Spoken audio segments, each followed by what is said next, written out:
Ladies and gentlemen, this video will talk about pass pawn.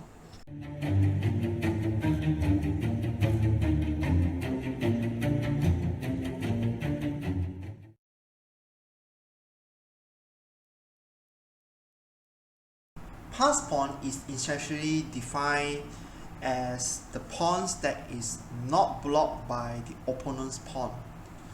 So in this position, we can see that white has a pass pawn, this pawn, the G pawn.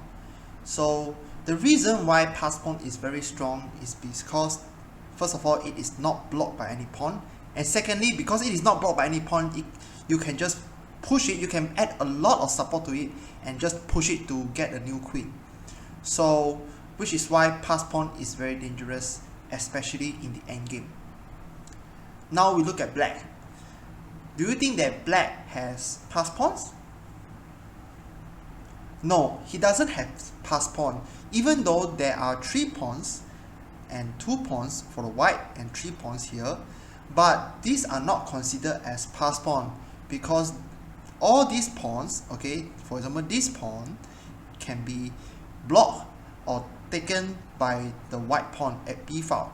This pawn can be taken by this one, and this pawn can be, if let's say this pawn comes up, this pawn, and it can take this pawn.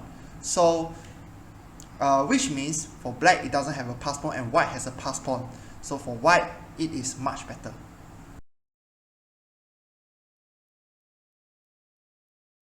There is this other term called as protected pass pawn. Okay, so protected pass pawn is essentially means that the pass pawn, okay, for example, we know that this f pawn is a pass pawn because it is not blocked by any other opponent's pawn. But this pass pawn is very strong. Why? Because it is a protected pass pawn. This pawn is protecting this pass pawn.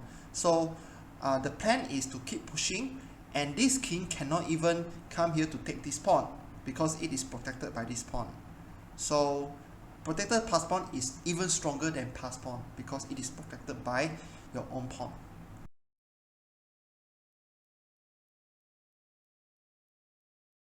Even though in a chess game you may not have a pass pawn, for example, in this particular position, black doesn't have a pass pawn, white also doesn't have a pass pawn, but we can create our own pass pawn. Okay, so how can we identify whether or not we can have our own pass pawn? First of all is by the number of the pawn. Okay, so as you can see, there are 2 pawns here from black, and white has 3 pawns.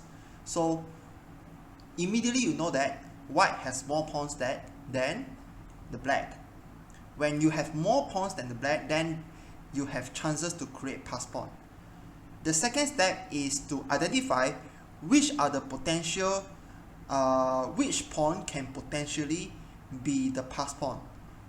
Okay, and as you can see here, the C pawn can potentially be a pass pawn because here A and B are too busy in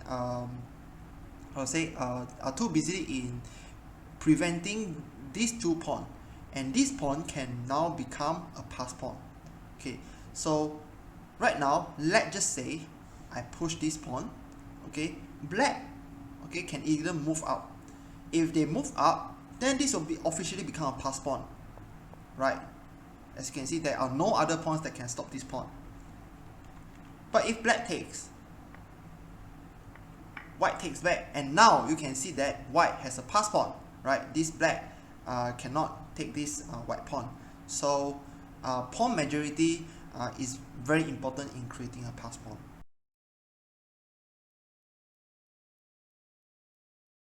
When you have a pass pawn, a piece of advice is to add support to that pass pawn. If you have a rook, it's even better. Just put your rook behind the pass pawn. Okay, putting your rook behind the pass pawn support that pass pawn, and the goal of the pass pawn is to keep being pushed to the opponent's last rank to be promoted.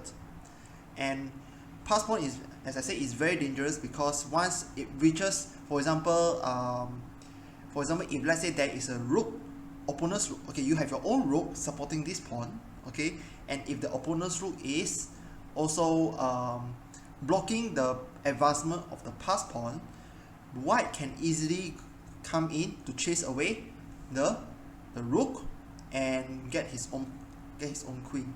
So pass pawn need to be protected. It can help you win the games.